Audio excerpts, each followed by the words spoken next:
All right, I'm going to call this meeting to order. 6:03. Could we stand and say the Pledge of Allegiance, please? I pledge allegiance to the flag of the United States of America and to the republic for which it stands, one nation, under God, indivisible, with liberty and justice for all. Thank you. Bridget, would you please do roll call? Sure.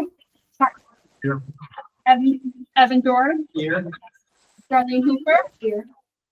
Sarah Coleman. Here. Heather Reynolds. Here. Sue Russell. Here. Deb Spalding. Here. Thank you. When you get a chance, please sign in on the sheet right up by the door. So we're going to start with our public budget hearing on the proposed 25-26 spending plan.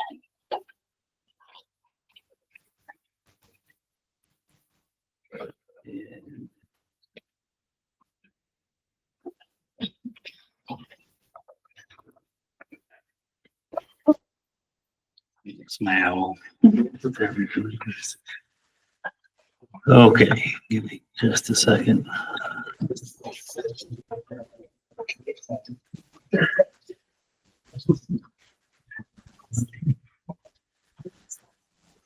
Okay, so thank you all for being here this evening. So I, along with Hayden, will talk about our budget moving forward, proposed budget. So first of all, we do have some updates for you as far as the New York State budget is concerned. At our last meeting in April, we still had not had a budget approved by the state. The education portion of the budget has been approved since our last meeting, so just want to talk through a couple of those updates for you. So if you recall the initial proposal from the governor way back in January, there was a 2% minimum foundation aid increase for all districts. Boquet Valley is one of those districts that receives that minimum number. And after all the negotiations, that's where they landed, was the 2% foundation aid. That is the number we use to do our budget preparations and forecasting. So that's the number that you have seen. The universal free school breakfast and lunch programs did also pass. Now, again, as a district, we were already getting free breakfast and lunch through a different federal program. But if you do hear about this, that this is a state level program, this would really only impact us if for some reason that federal money went away. The increase to the BOCES aidable salary cap. So this is actually a pretty big deal for us. We've been advocating for this for a long time now.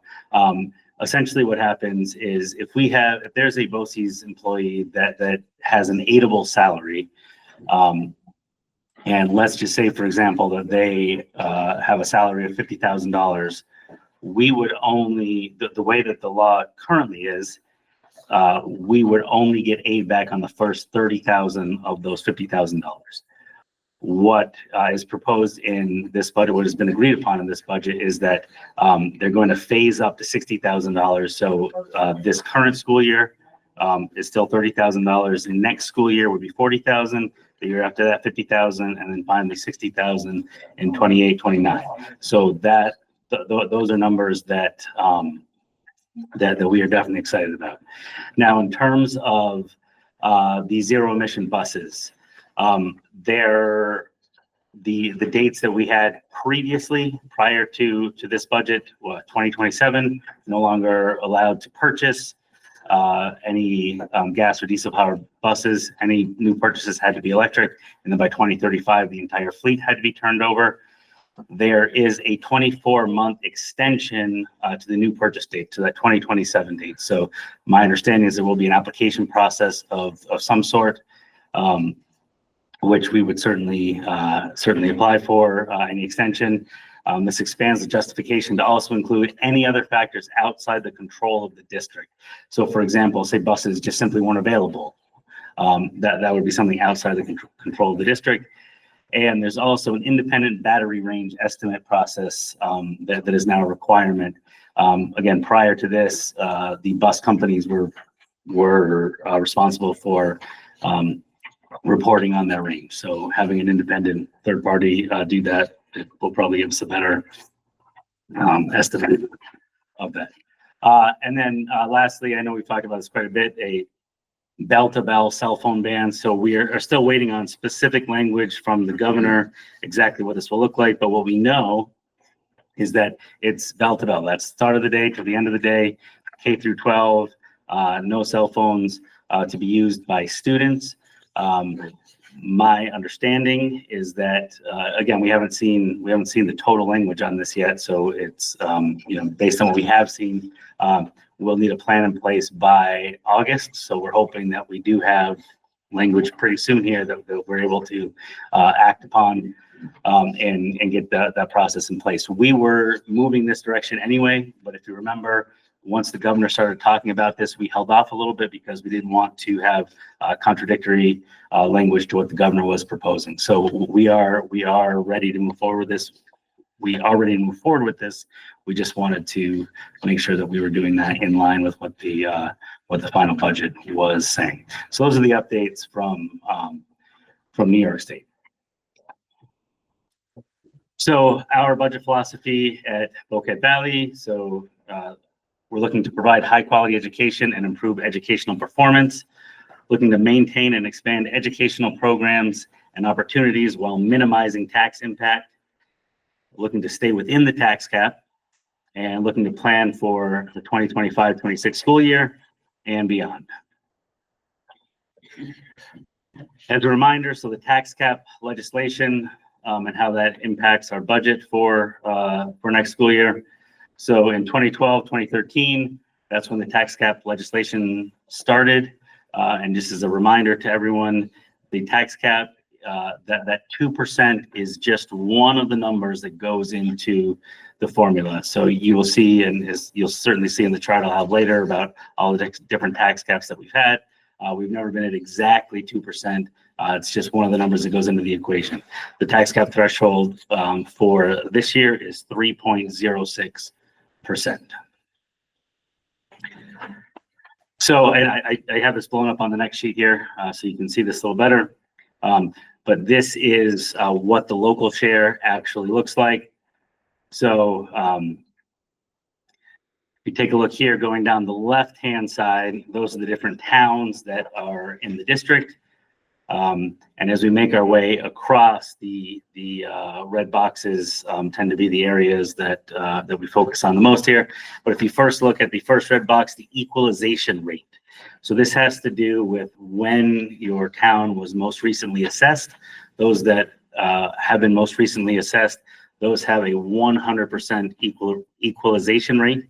And you will see that if you follow all the way over to the second red box, those then, the result of that being at 100 is that those will have the lowest tax rate per thousand. So if you follow Essex, Lewis, or Westport all the way over, those are at 11.01 for a tax rate per thousand. And then if you look at the other towns, for example, if you look at Elizabethtown, for example, the second one down, that has an equalization rate of just under 79%. So that has a multiplier to the tax rate, and that gives a tax rate per thousand of 13.95. So I can leave that up for a minute so you can take a look at your town and see what that does for the rate. And again, assessments absolutely are going to affect this rate. And when your town was assessed most recently, that is what affects your town compared to another town that may not have been assessed on the same time frame as yours.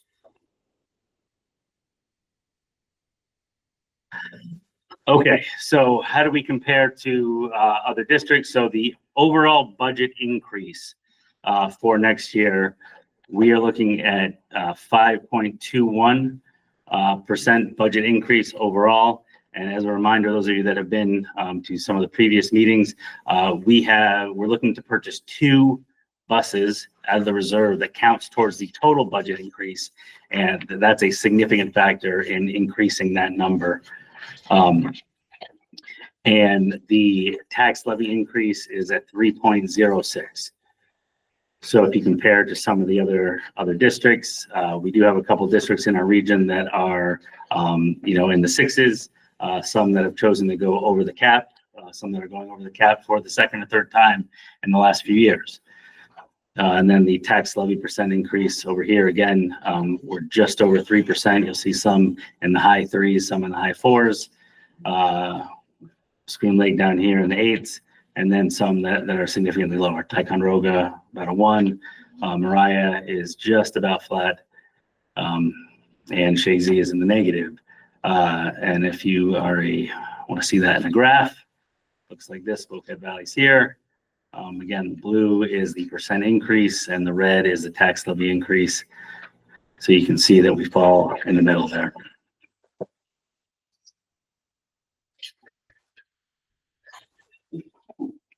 So some of the budget highlights: 2% increase in foundation aid.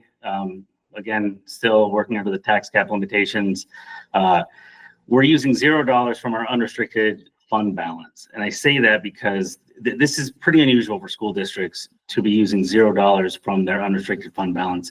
This has to do with the financial situation that we're in. We're still in a pretty good spot. A lot of it does absolutely have to do with the merger money. It has to do with the operating more efficiently because of that.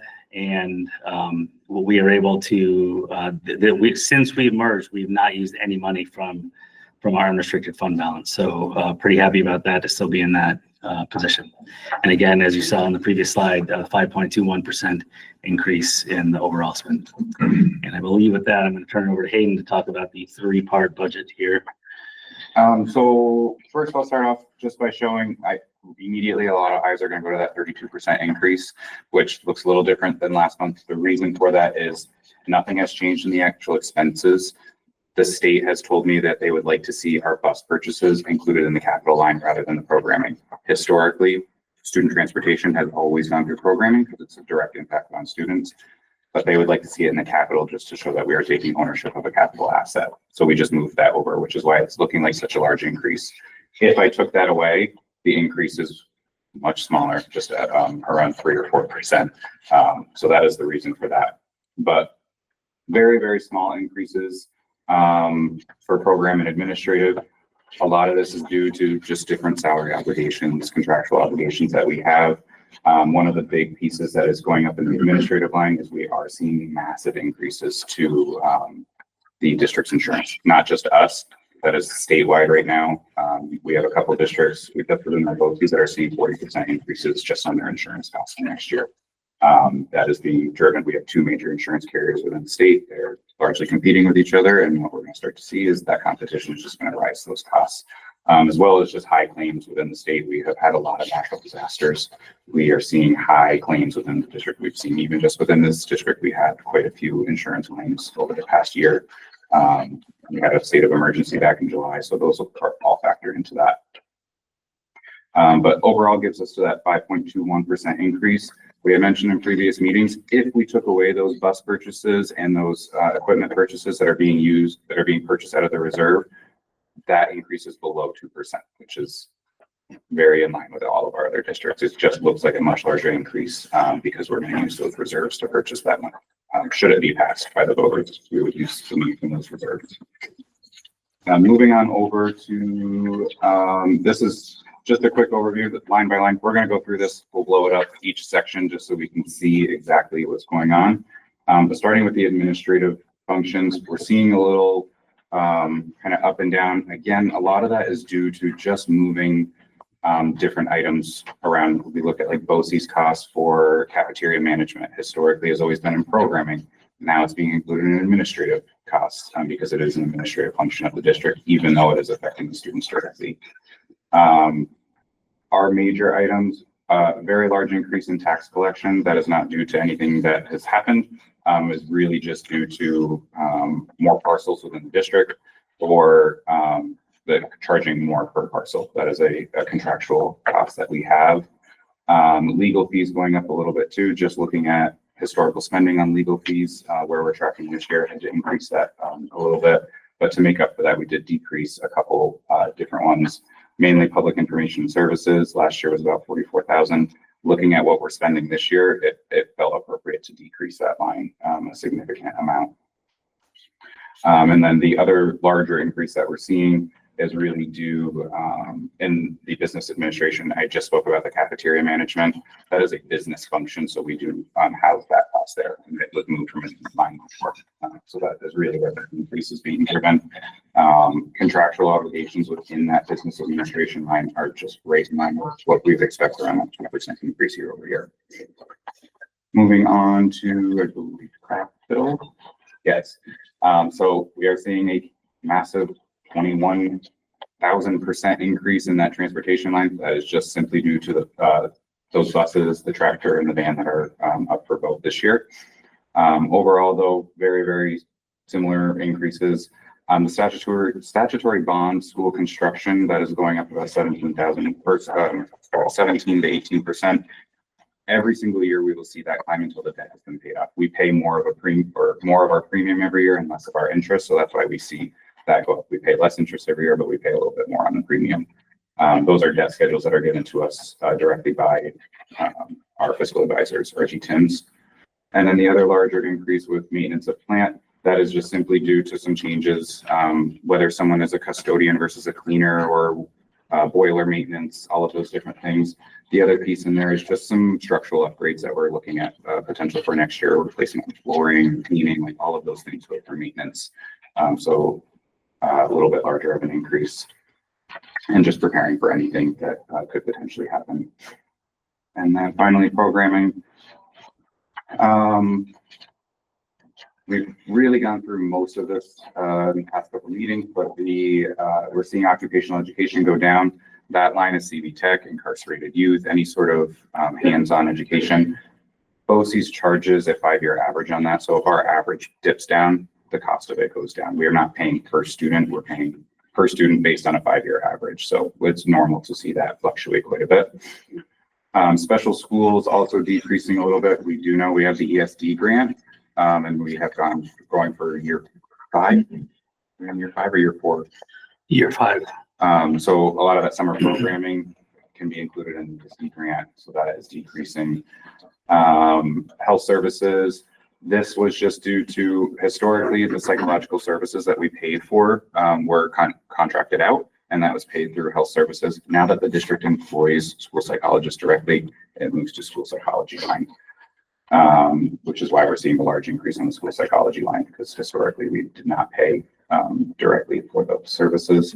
And then the rest are really just some nominal increases, decreasing the school food service budget. The reason for that, we are continuing to be a CEP school as of right now for next year. So less money is needed out of the general fund to cover that. CEP is doing very, very well, and this district and every district across our BOCES is loving that program. It really makes the cafeteria a self-sustaining program, and we're not having to cover that to the general fund. And then transfer to special aid is also decreasing. That is a different fund that we might use to pay for BOCES students that go to a special education program throughout the summer.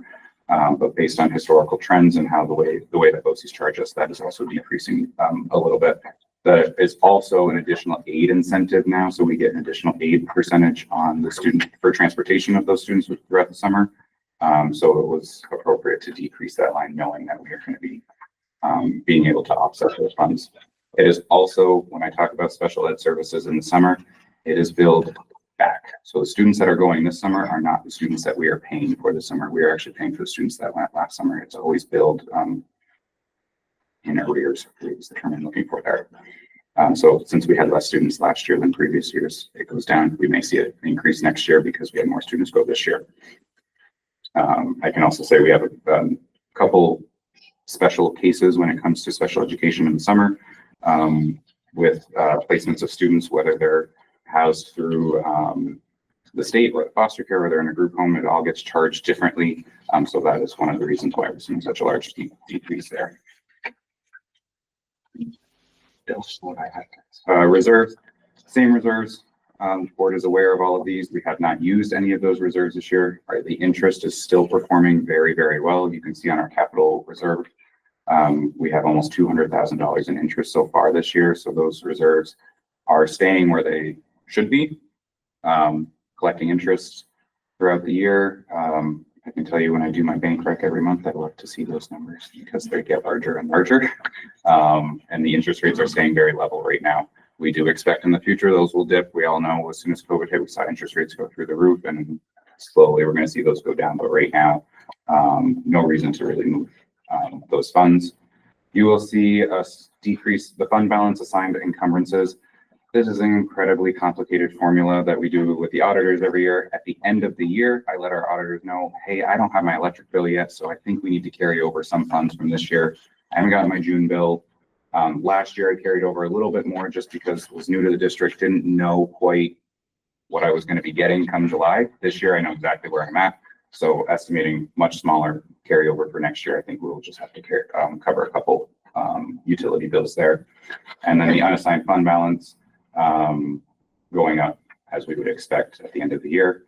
And then potential, that becomes a discussion with the board about potentially allocating to other reserves in future board meetings. Next one. Thank you, Amy. So this is our budget and tax history. If you take a look, so the bottom is 2019-20, that was year one of the merger. And then see all the way up to the top line where we are budgeting for the 25-26 school year. So as I mentioned, that tax levy increase, if you go all the way to the right, that's been everywhere from 0.98% up to 4.15%, and a few different spots in between. So again, we were at the cap each of those years, but just showing that number does vary quite a bit based on the other numbers in the formula. And then you look at the budget increases. Again, those numbers are also pretty widespread in the 2021-22 school year. Our budget, we actually had our budget went down. Some smaller increases there. And again, you see the 5.21 this year. Again, a huge portion of that is the buses and the maintenance equipment. And just if you compare that to the 24-25 with the 0.1 percent budget increase, we did not purchase any buses this year, just for a point of comparison.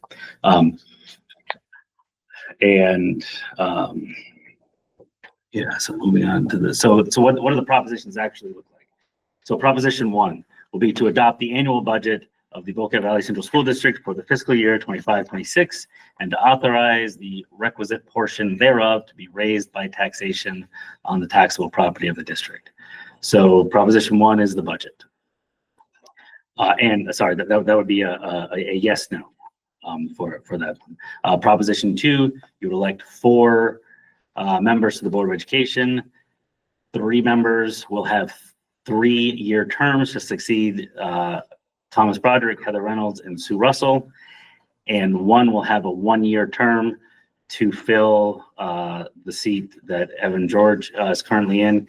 And just to clarify, so that would be the 4th highest vote getter would take that seat in theory immediately following the reading of the votes. Okay, so everybody else, the top 3, wait till July 1st. The 4th would fill immediately following the reading of the votes. The 6 people who are running for the 4 seats, Terry Eglefield, Megan Ostrowski, Thomas Broderick, Jason Welch, Paige Cotter Saltamont, and Paul Fenton.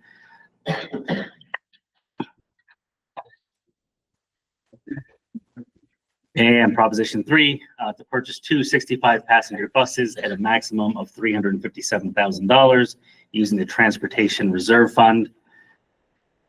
So again, with this, just as proposition 4, that money is already in those reserve funds. And proposition 4, to purchase a van, a plow truck, and a tractor at a maximum of $151,000 using the Transportation Reserve Fund. So those are the 4 propositions. The budget vote is May 20th, 12 to 8 p.m., and that is at the Lakeview campus. So with that, does anyone have any questions or comments? Yes. Josh, could you go back to the slide where you talk about the up information and the reduction in funds on that? Say it again. Could you scroll back to the slide where you discuss the public information? You reduced it from 44,000 to 21,000. Yeah, admin, yep.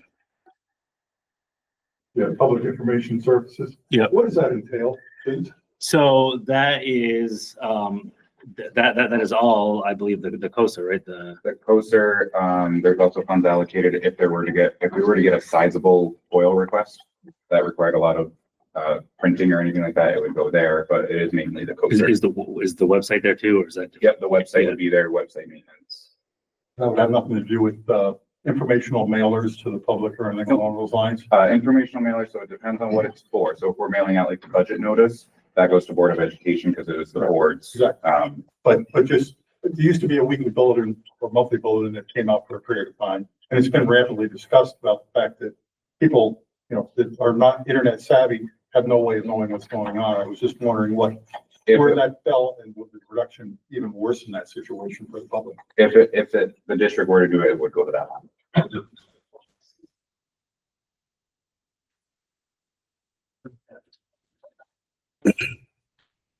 Other questions?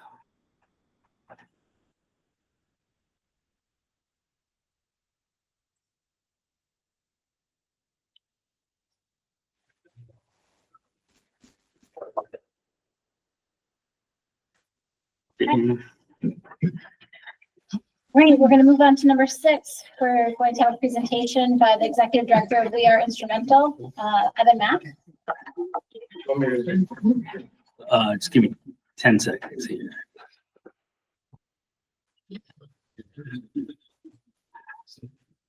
You want me to click for you, or do you want to? Yeah, just the mouse. Thank you.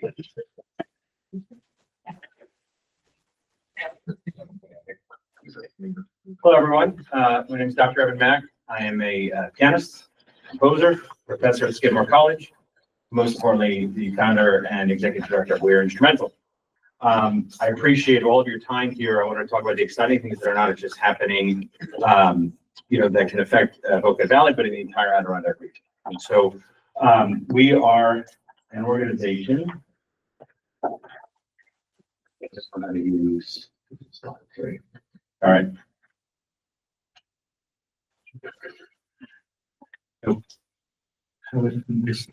I think you should. There we go. Okay, there we go. So, thank you. All right, so briefly, we began in 2020. So our home base is Ticonderoga, New York, but we now serve 30 schools in the Adirondack region. It started because of the demographics that we deal with in the Adirondack region, and because of geographical and financial barriers to students and families, the access to a musical education, most students are playing on instruments that are bruised, battered, and it's tough to dictate. The organization actually started when my 10-year-old came home from Ticonderoga. We moved to the area in 2019. My wife is a rural family physician as regards to the area. And I say that because the idea of community medicine isn't just a prescription pad, it's understanding what connects our community. And so when my 10-year-old came home, I thought I was telling lies. And then you realize because of the infrastructure that we're dealing with the nearest repair shop being, 2 hours away, or the ability to, households to not rent or own instruments.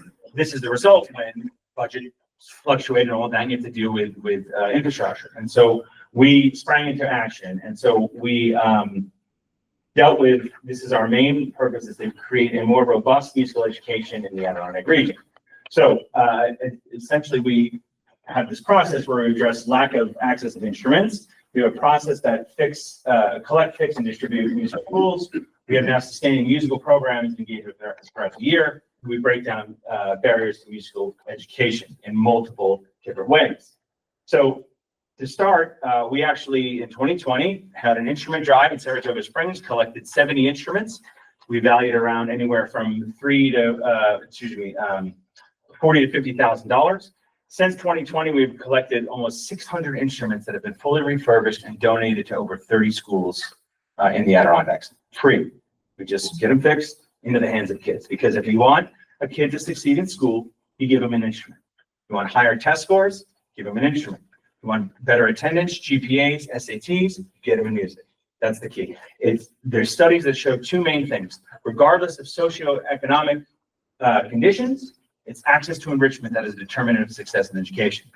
The other is, if they're in lessons or in music and you want them to have the ability of the brain function to process a signal within the noise, music is your best ally in that education. So what we do then is, with this, we have now for years have processed an inventory, collected them, and distributed them to schools. We have the benefit in the Adirondack region of tripling in population. So we've promoted our need to incorporate that while you're bringing up your yacht to the lovely lake regions, bring your instruments. And so we actually have grassroots campaigns. We have a high social media presence. That's one of our examples of a postcard that went to over 750 lakefront owners off of Lake George, Tupper Lake, and Lake Champlain. We fix and distribute the instruments.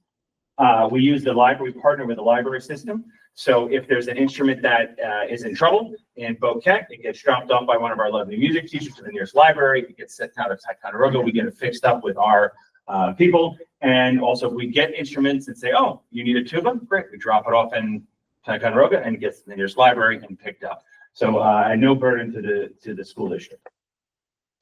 This is ultimately what we are focusing on, is breaking down the barriers. So what makes it a sustainable program is instrument repair training. So since 2020, we have actually, for continuing education credit, have trained over 65 teachers in basic instrument repair. So if you get a music education degree and are plunked in the suburb, no problem. Mom and dad pay for the instrument you rented. If it breaks, mom and dad pay for it to get it fixed. That does not happen here. So you can imagine that schools were facing a 6-week send out. So imagine you're starting a clarinet. Little Sally starts a clarinet in 5th grade. The clarinet breaks. It's now 6 weeks for that to come back. They've just lost whatever progress they've done, right? So we now, teachers are reporting in multiple feedback surveys, what used to take 6 weeks now takes a day for them to fix. There's usually a leaky pad or a bent key, and they have the ability to diagnose and fix.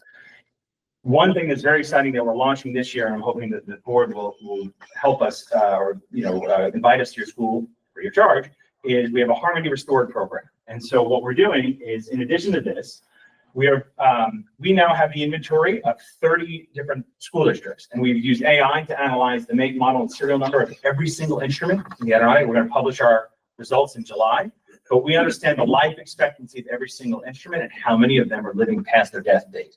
And so, but that's okay, because that information can show, like, oh yeah, it's 20 years past that life, but it's really like a 1955 board, so that thing's going to live forever if you do the right maintenance. And so what our Harmony Restore program is, we're going to bring in our master technicians to work with the music teacher as well as the students to discover instrument repair as the dimensionality of their music education. So a little hands-on stuff helps them maintain the instruments.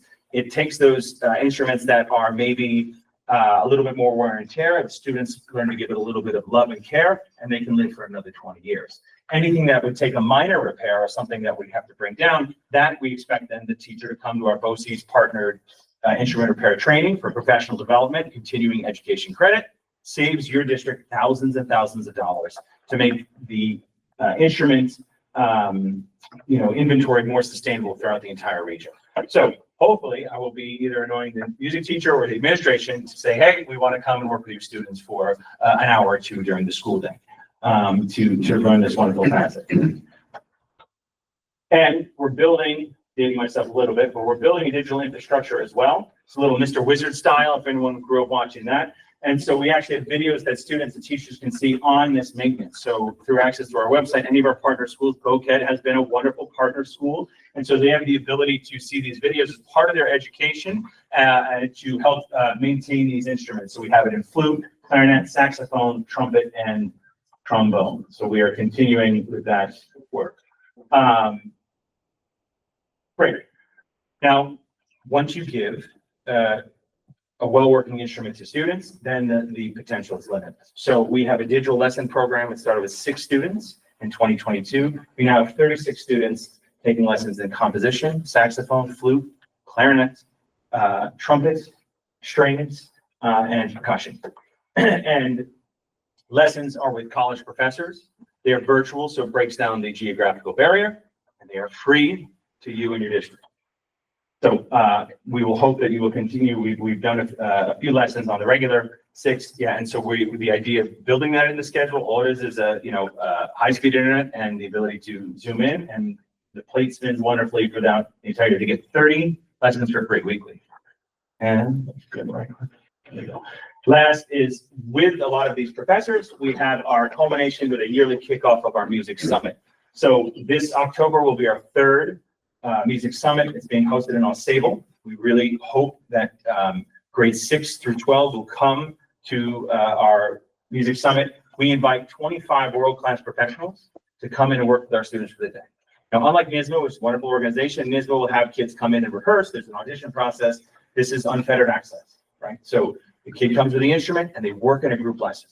That's it. They learn how to breathe. They learn how to work on technique, how to perform, how to present your instrument. All of those things from world-class professionals from all over the United States. So we have professors from Crane, Skidmore, Shenandoah Conservatory, University of Cincinnati, College Conservatory of Music.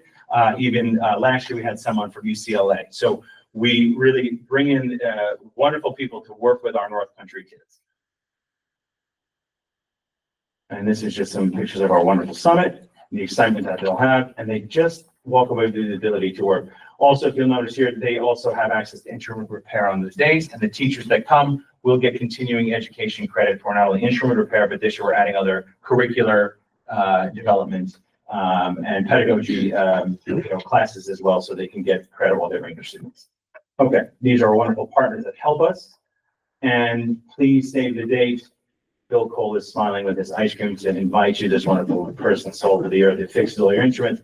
So any questions for me? I would love to say, if you can, to please follow us on social media. 2 other projects besides our Harmony Store I'd like to mention. So please connect what we're doing. We're actually putting out the call. We're going to be, this year we're piloting, we're actually going to send 10 students to the Crane Youth Music Summer Camp, part of our Golden Opportunity.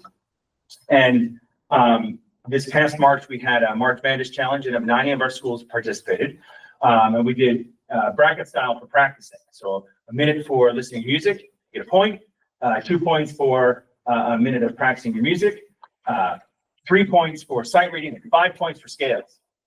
Between the 9 schools in the Adirondacks, they practiced over 200,000 minutes. That's the equivalent of 139 days straight, or an average mission to the space station and back.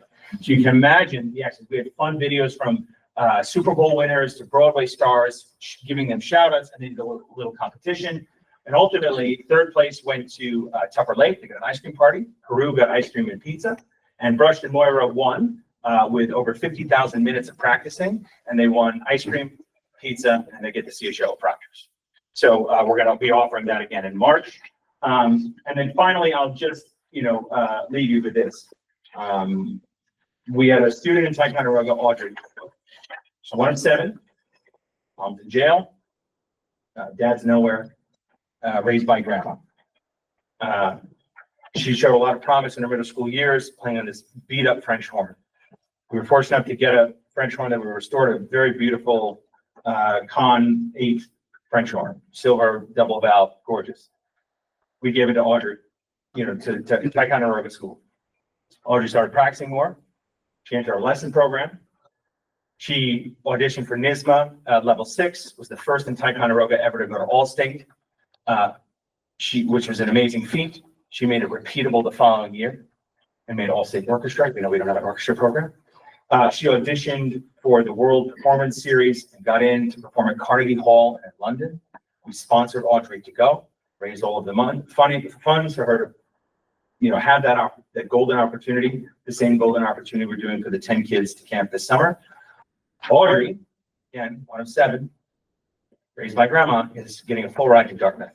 So I know it seems anecdotal, but that power of that one instrument can make a huge difference. So I know we're in budget season, all of that, but understand there are people trying to help. We're here to work with you, and I hope you'll consider continuing our partnership. And again, thank you so much for your time. Yeah, thank you. Okay, I learned to project it to you. That's an incredible program. You might have said this, but how is it funded? So great. So we are funded through multiple grants through foundational support. We have individual donations as well.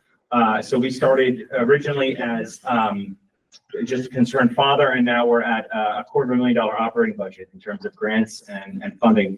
Part of it is relying on the partnership. So being a Skidmore professor, that helped us give us the seed money to kind of leverage those things. And so now we keep growing. The nicest thing this year was the New York State Council of the Arts gave us a large grant to operate. So not just the money, but also New York State Council of Arts sort of planting their flag in the North Country and saying, hey, we're doing some really cool things with rural schools. And so that's what we're doing. That's awesome. Yeah. And you work with string instruments also? String, yeah, so absolutely. And so we have a few string schools in the area. And then, of course, even with string repair, we do that as well. And lessons. Is there a particular instrument that's kind of in short supply that's harder to get than others? Yeah, it's a great question. So and that's part of what our analysis is. So anything, the large, so bass clarinet, bassoon, bari saxes. So we actually launched, because we have the ability to see regionally, we launched an Allegro initiative. Last year, we raised $45,000 through private donation and foundations and bought 28 large instruments that went to multiple schools across the district. So you can imagine, Sable had been trying for, they said something like 18 years to get a tuba. So that budget alone to keep the one tuba alive, that was costing them hundreds and hundreds of dollars every year.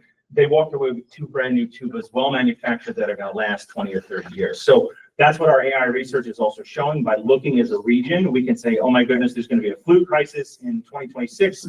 Let's get flutes, things like that. So, but yeah, usually the larger ones are the ones that don't necessarily come in our donation service. So those are the first ones we had to procure. But honestly, we get a lot of flutes, clarinets, and saxophones. You'd be amazed at some of these instruments that are collecting dust. You'd be amazed how long we've been here, and people 5 years ago, I never heard about you, but I have this trumpet, and that trumpet is like, a $2,000 trumpet that has just been, and now it's in the hands, of a kid playing on that. So yeah, keep spreading the word. We're a very grassroots oriented type of organization. So that all helps, because someone might go, oh my goodness, I have a bassoon, and that would be just like the mastodon bone you find, and something like that. So yeah. Okay. Thank you. Well, thank you. I'm off to my next one, but thank you all. Appreciate it. Good luck. Thank you. Thank you.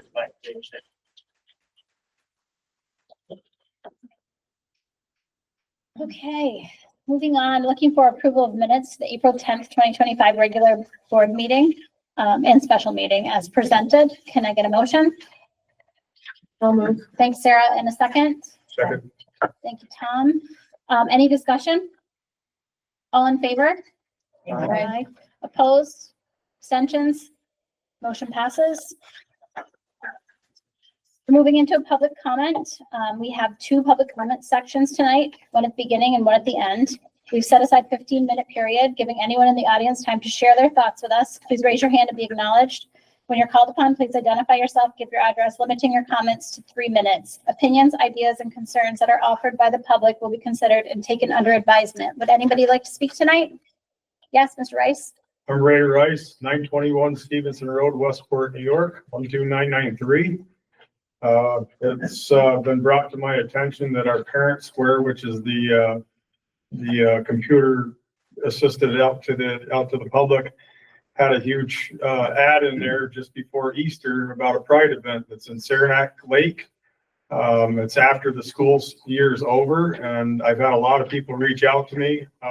Obviously, it concerns me that our elementary students are, obviously it's for the parents, but the simple fact of the matter is I feel like I have a kindergartner. I feel like our elementary students should be worried about cooties and birthday cakes and baseball instead of a pride event. I feel like we ought to, support our youth, and we ought to be doing all these things, but until they're in a high school situation and health class, maybe we ought to leave the sex education and the demonstrations to somebody else. I don't feel like it should be going out in our school system.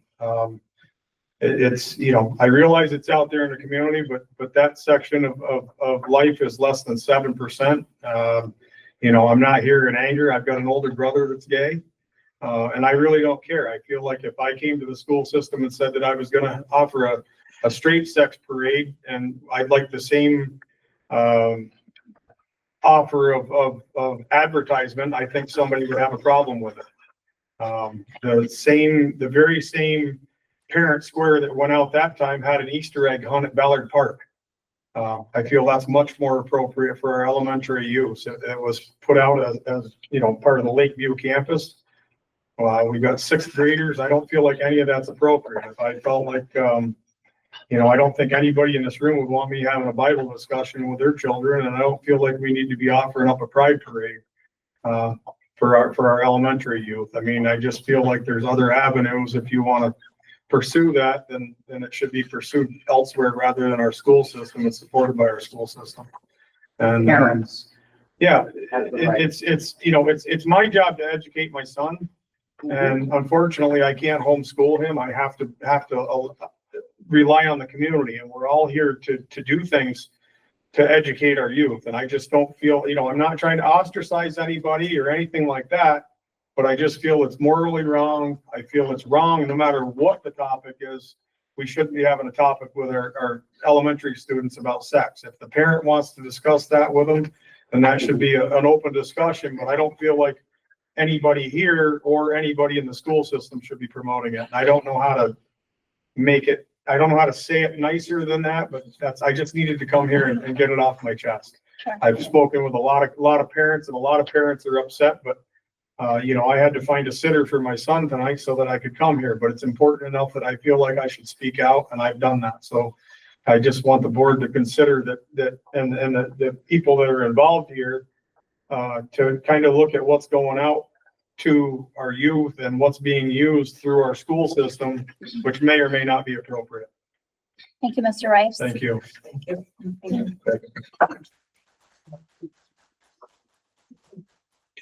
Would anyone else like to speak? Going once, going twice. All right, we're going to have a short executive session around 15 minutes, specifically to discuss the medical, financial, credit, or employment history of a particular person or persons. And we will be back in hopefully less than 15 minutes. Oh, do I need a motion? Yes, I do. Can I get a motion? Thanks, Darlene. Sarah, second. Thank you. Discussion, all in favor? Yeah. Opposed, abstention, motion passes. Yeah. I can just have my back too. It did move. Thank you, Bridget.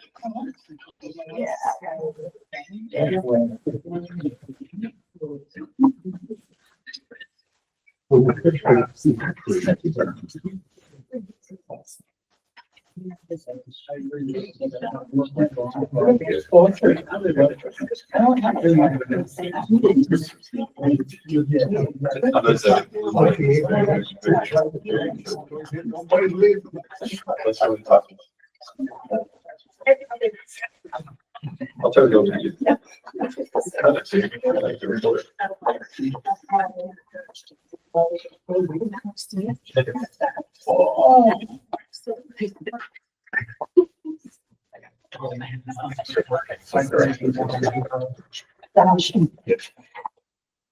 On this one. Okay. These are your capital.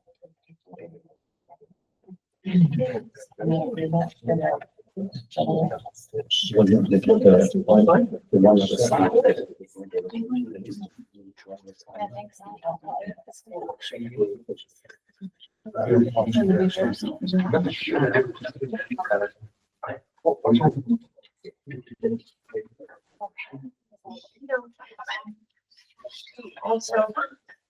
The one in meetings, man, but your parents.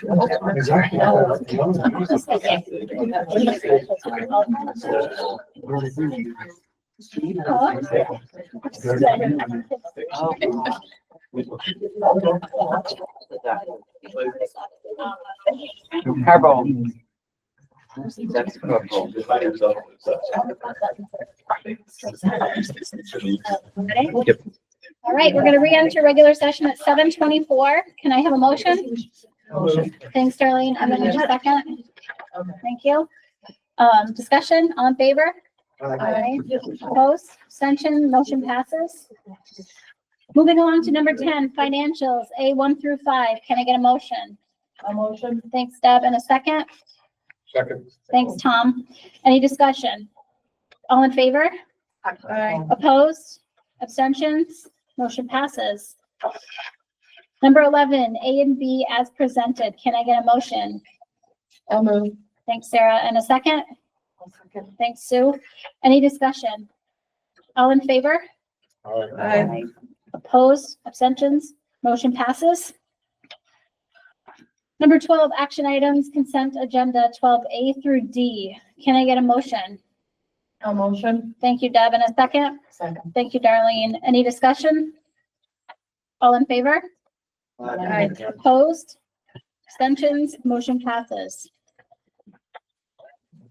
Number 13, we have consent agendas, 13A through T. We are pulling out K to vote separately on that. So 13A through T minus K. Can I get a motion? I move. Thank you, Tom. And a second? I second. Thank you, Sue. Any discussion? All in favor? Aye. Opposed? Abstentions? Motion passes. And now we're voting on K. Can I get a motion? So moved. Thank you. And a second? I'll second. Thank you. All in favor? Aye. Opposed? Abstentions? Motion passes.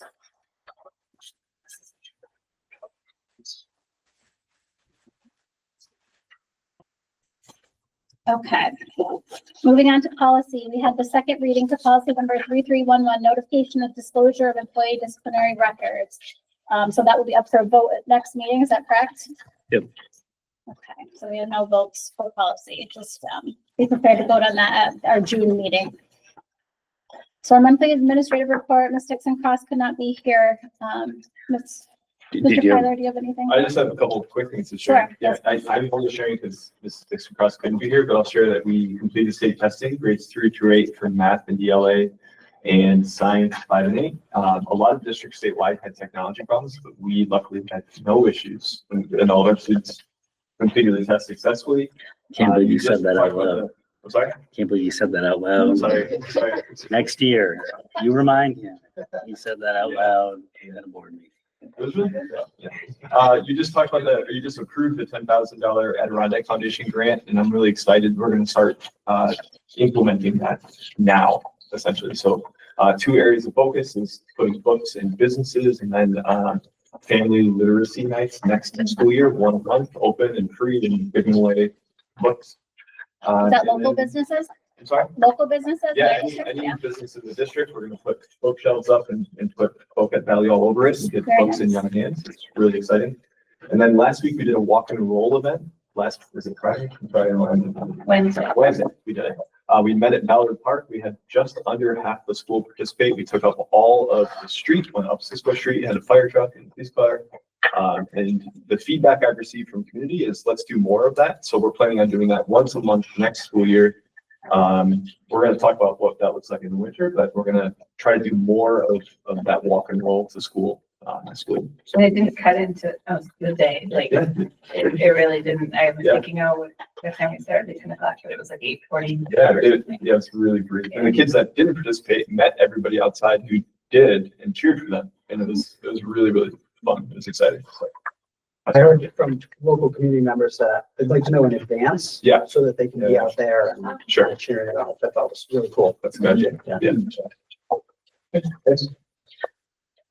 Right, superintendent's report, you're on. All right, I just have a couple things. Actually, Lee, do you want to talk about any grants? Yeah, so our pre-K report is due Friday 31st. We're going to be working on year 5 ESE grant. The narrative is due Friday, and then we're already starting next year's grants for IBEA, UPK, and ESSA. For next school year, we're going to be working on those soon. So that's it for grants. Great, thank you. So I was asked to talk about chronic absenteeism, so I'm gonna do that. Do you mind? Can you pass this here? So there's a report that I'm giving to the board members, and most of this information that they're getting is up on the slides.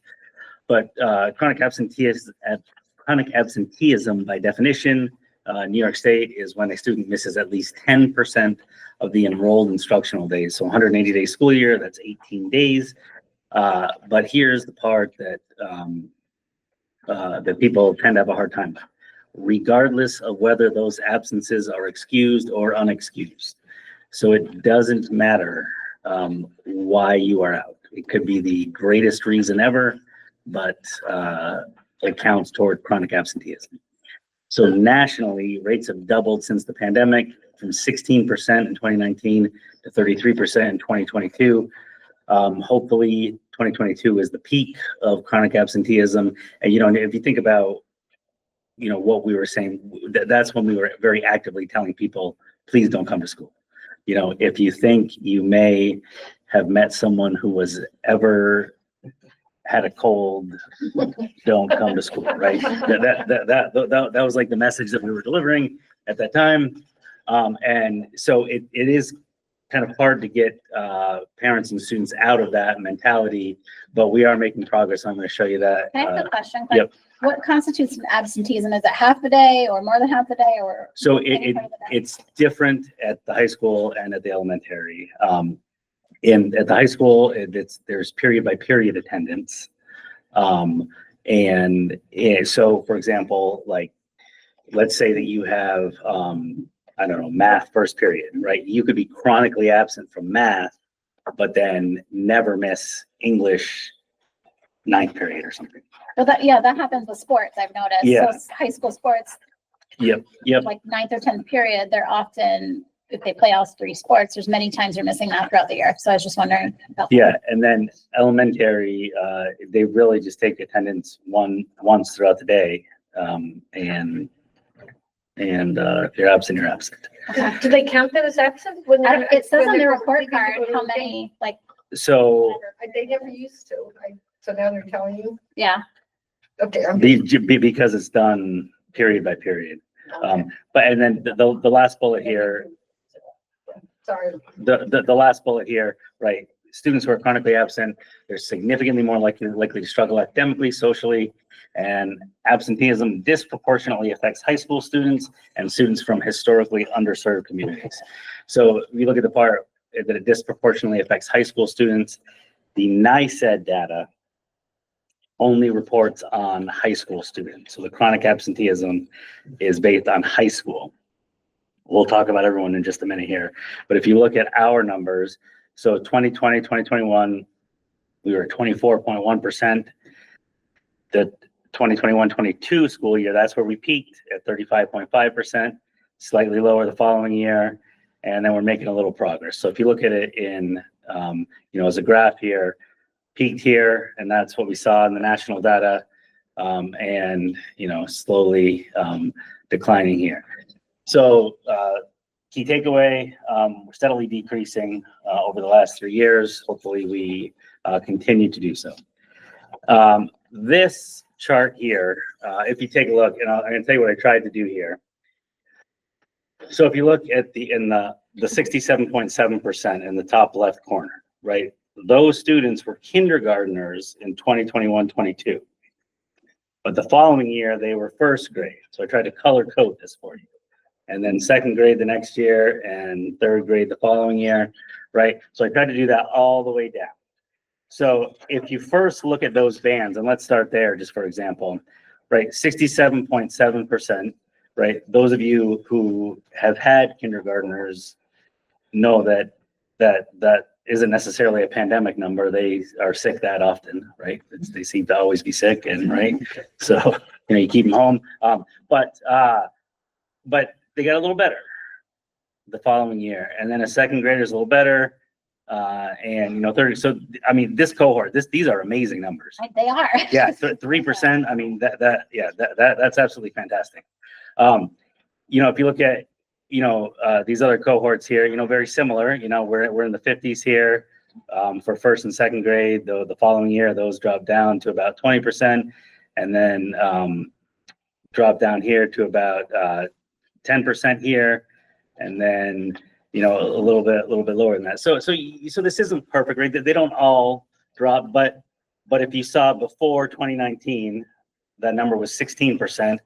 So, you know, if you think about 16 as like a baseline, we see a lot of these numbers getting there or approaching that. Of course, even if these were all 16s, I would say we could still do better than that, right? We want the students to be here. I'm curious how it correlates to how old they were when the pandemic happened. I wonder how other districts, if their numbers float that way too, because if you look at some of the numbers are good now. Yeah, Some are not. It seems like to follow. Yep. And then, you know, you look, so as the students go from 5th to 6th grade, right, you know, there seems to be something going on there, you know, as they go 5th to 6th, where there tends to be like a little bump here as they went from 5th to 6th. As this group went from 5th to 6th, you know, maybe it's a little bit easier to be absent. Maybe, you know, I think, I think this is an okay thing to say out loud. I might be a terrible parent, but I think in the 6th grade, that's when I let my kids start being home alone, sick by themselves. So it makes it a little bit easier, you know, to allow that to happen. Unless that's not okay, then I definitely didn't do that. Yeah. I'm amazed. If you look at this, those 24, 25 is only 16% their senior year. I mean, I hate to say it, our high school was very different. But yeah, and then so right, so if you look at the cohort, right, we're seeing across most of the cohorts, we're seeing improvement. And then if you look, you know, even across grade level, we're seeing improvement, you know, certainly from the 2021 school year over to the current school year, we're seeing improvement. Also, I think this goes without saying, but the current school year, that's based on data as of yesterday. So 10% as of yesterday was 15 days, not 18 days, based on where we are in the school year. So anyway, so I think the moral of the story here is, are these numbers all where I want them to be? No, of course not, right? But we have some cohorts that are just doing an awesome job with attendance. You know, I think any cohort that's under 10, I think is just doing an absolutely fantastic job. And these, the cohorts that are under 20, I think that they are really trying to get here, but we know, you know, we know where the problem areas are, and we're working on it. And it's such an individual thing, you know, it's, and I think this gets into it in the next couple slides as, you know, what to do, right? So districts have definitely found that since COVID that this cannot be, you can't approach this with like a consequence-based approach. That's not working for districts. So it needs to be, you know, much more like friendlier approach, like how can we get your child to come to school? You know, how can we help? You know, we noticed your child wasn't here today. Is there anything we can do to help make sure they're here tomorrow? Or anything we can do to help get them in here for the afternoon, things like that. So how can we help? Text messages or parent square messages to try to get them in. And these attendance policy checklist nudges, you know, we do this. These are letters get sent home at certain checkpoints throughout the year based on their absences, and they're just reminders for parents, you know, about getting their students to school. And, you know, the second thing, students can and want to come to school. So we know this, right? That none of this is new information, but students who have a more positive relationship at school want to be here.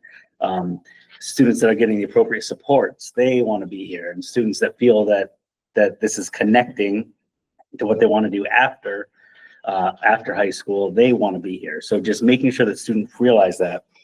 And again, we know this is resonating with some students, but we also know it's not resonating with all of our students. So we're working on it. And then, you know, teachers understanding their role in student attendance, and, you know, not to, I don't want this to sound like we're putting more on the teachers, but if a teacher calls home and talks to the parent or talks to the student, that is more meaningful than the principal or the superintendent or clerical calling home. It just is. There's a relationship there between the student and the teacher and the family that just doesn't exist with other members of the school district. So those are what we're focusing on. Those are what we're trying to support. And, you know, again, going back to that chart, we are having a lot of success in some areas. And most importantly, we know where we're not having success in trying to develop some strategies specifically with those groups. Mr. Kyler, not to put you on the spot here, but I think you and Mrs. Zimmerman took part in that chronic absenteeism collaborative. Yeah, can you talk about that? Yeah, I mean, the biggest takeaway from that was the nudges from teachers, like Mr. Meyer said, coming from teachers, like was so much more effective than anything I send home or phone calls that I make. If I make the phone call home, it's perceived as a threat or a warning or disciplinary, whereas the teacher is caring and nurturing, no matter our intentions. And it's just all amazing. So those phone calls coming from the teachers, those nudges coming from the teachers are something we're trying to push. And I think this is evidence that it's working over the past 2 years. For clarification, these numbers include both partial absence and full absence. Yep. Yeah, so it'd be absences per grade. So a kid coming in at a. Mhm. Yes. So in New York City, they're using grandmothers, so to speak, or like retired people. One of the things I had looked at, one of the programs that they had done, to somebody who they feel could reach out to, especially to children who are having trouble relating somewhere and things, that somebody who they feel that. And these are people, women, men who are older, like grandmothers age, my age. And it was something that I would like to think about. Yeah. That as I retire, to do. I But hear you saying you want to sub at the late. no, I don't want to start. I'm a 3-year-old now that I am babysitting for, and I am learning that I am not fit. Yep. What about mentoring National Honor Society students with some of these students that are chronic? They have mentoring program here at the high school campus that They do. students do with older kids, with younger kids, where they That's right. mentor, they have a mentee and they spend time with them and, But I'm I talking don't, about some of these students that are chronically absent. But Yeah, like providing them a mentor. Yeah, so I mean, some of that, so it's so personal. And what I mean by that is, if I can go back to, where is this?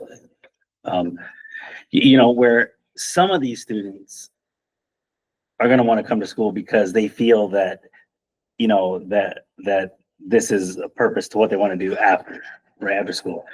For other students, they're here because of their friends or the social interactions. For others, you know, it's because they have positive relationships, you know, so I believe we're at the point with the number of students that we have where it's no longer like broad stroke, what can we do? It's okay, this one student is absent. What can we do for this one student? So I do think that our numbers are low enough where that is our approach going into the next year is, you know, how can we get this one student to school and be very focused on that.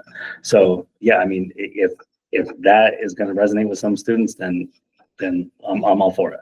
That was going to be my question, is kind of what is the percentage of the student body that's driving the overall absenteeism? So, you know, there's students that are kind of driving the number, but is that 10% of the student body? Is that 20% of the student body?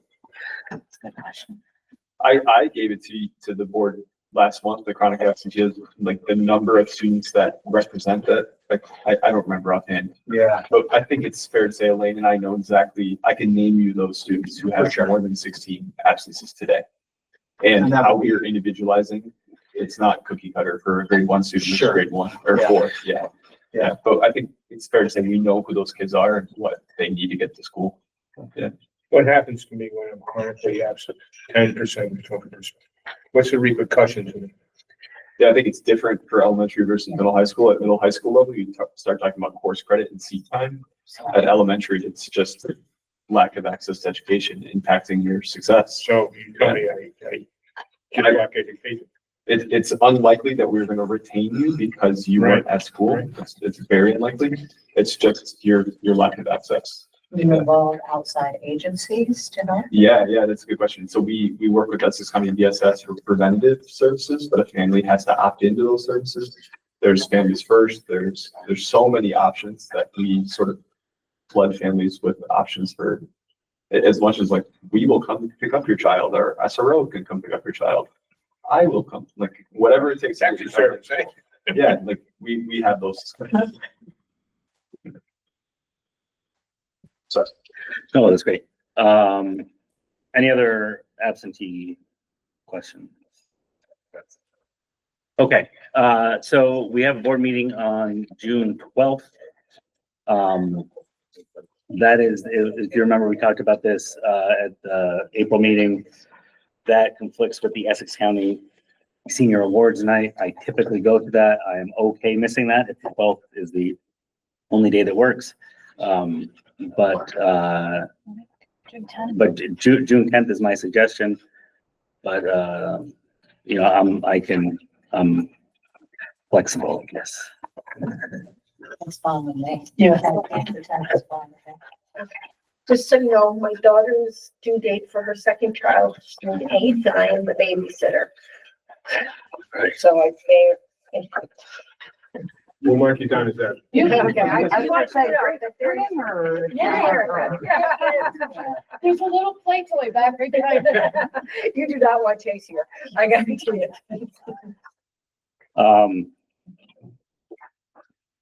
I think so.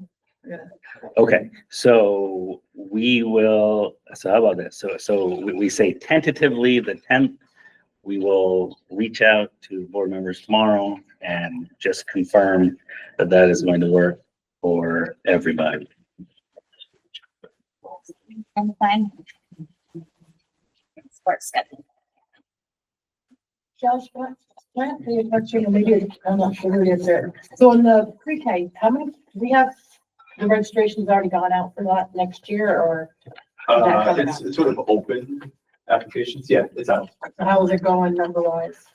I've Been been done? saying that we have screening scheduled for May 28th and 29th for kindergarten and some pre-K, but we don't necessarily screen those days because screening pre-Kers in May, they change so differently when we come in September.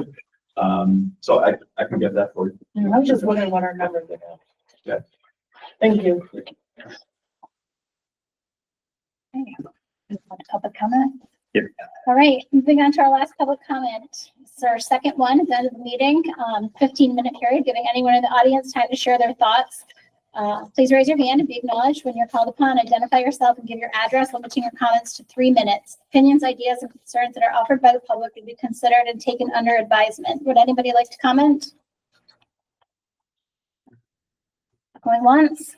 Going I would twice? just like to say, it's been an honor to serve everybody in case I'm not here for the next one, because I don't know, and I really appreciate it. Serving the community. So thank you so much. Okay, so I would like to acknowledge, oh, sorry, how many years has it been? 15 at least. 15 at least. yeah, it's a long time. And I just want to acknowledge Evan George, who was on our board previously, stepped in when we had a resignation and came to join us. So we had a full board for the last few months. Appreciate it, Evan. Thank you, Evan. Thank you. Thank you. All right, well, no comments from the audience then. So we're moving into another executive session. It will be to discuss the medical, financial, credit, or employment history of a particular person or persons. Could I get a motion to enter executive session? Darling, thank you. Sue, thanks for the second. Any discussion? All in favor? Opposed? Abstentions? Motion passes. There will be no action coming out of the executive session. I think Darlene motion. Motion or Sue, second. Darling, that's it.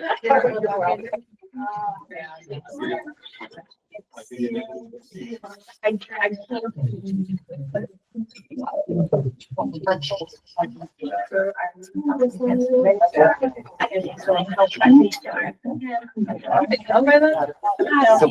I did.